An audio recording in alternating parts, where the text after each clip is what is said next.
কত টাকা বিক্রি করতেছে, কত ঋণ করছেন আপনারা? 5 লাখ টাকা। 5 লাখ টাকা? কেন বাচ্চাটাকে বিক্রি করবে কেন? এখন মানুষ টাকা চাওয়া দিচ্ছে, এখন আমার স্বামী বাচ্চা বিক্রি করে মানে এটা এই বাচ্চা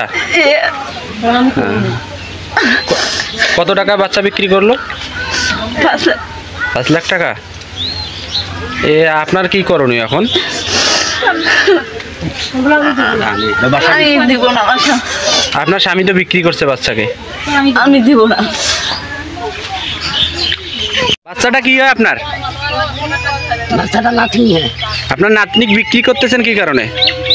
টাকা পয়সা ইন করছি, মেলা মানসি চায়, ভাত পানি নাই, নদী ভাঙ্গা অবস্থা, মেলা ইন করছে বেটা। ঋণের কারণে আপনারা বিক্রি করছেন বাচ্চাকে? হ্যাঁ, ভাত পানি নাই, ফল ফল কানতে ছাড়ে তুলে বিক্রি করছে। খুব ভাব হবে। কত টাকা ঋণ করছেন আপনারা? 5 লাখ। 5 লাখ টাকা ঋণের কারণে বাচ্চাকে বিক্রি করে দিচ্ছেন? হ্যাঁ, মাথা বার হয়ে গেছে। আপনার বক্তব্য কি বলেন তো একটু শুনি। আপনি আপনার বাচ্চাকে বিক্রি করবেন? না, আপনার বাচ্চাকে বিক্রি করে দেবেন? আচ্ছা আমার বাচ্চা কই, আমার স্বামী ঋণের কারণে বিক্রি করেছে, আমি বাচ্চা বিক্রি করে দেবো না। এখন যে আপনার স্বামী বিক্রি করছে, আপনার কর্তব্য কি এখন?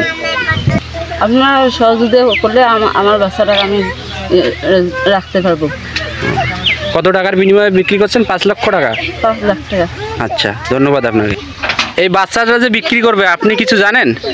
হ্যাঁ, আমি শুনলাম এলাকাবাসীর কাছে যে হাবিবুর নাকি বাচ্চা বিক্রি করবে। আসি শুনলাম যে কী কারণে বাচ্চা বিক্রি করবো, বলে আমার ঋণ দফা মেলা হয়েছে। হ্যাঁ জি, 6-7 লাখ টাকার আমার ঋণ, আবার সুযোগ করছি।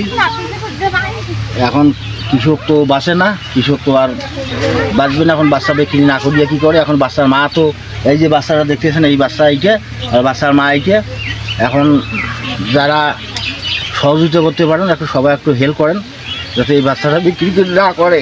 কথা উঠবে বাবা, সবাই ধন্যবাদ আপনাকে।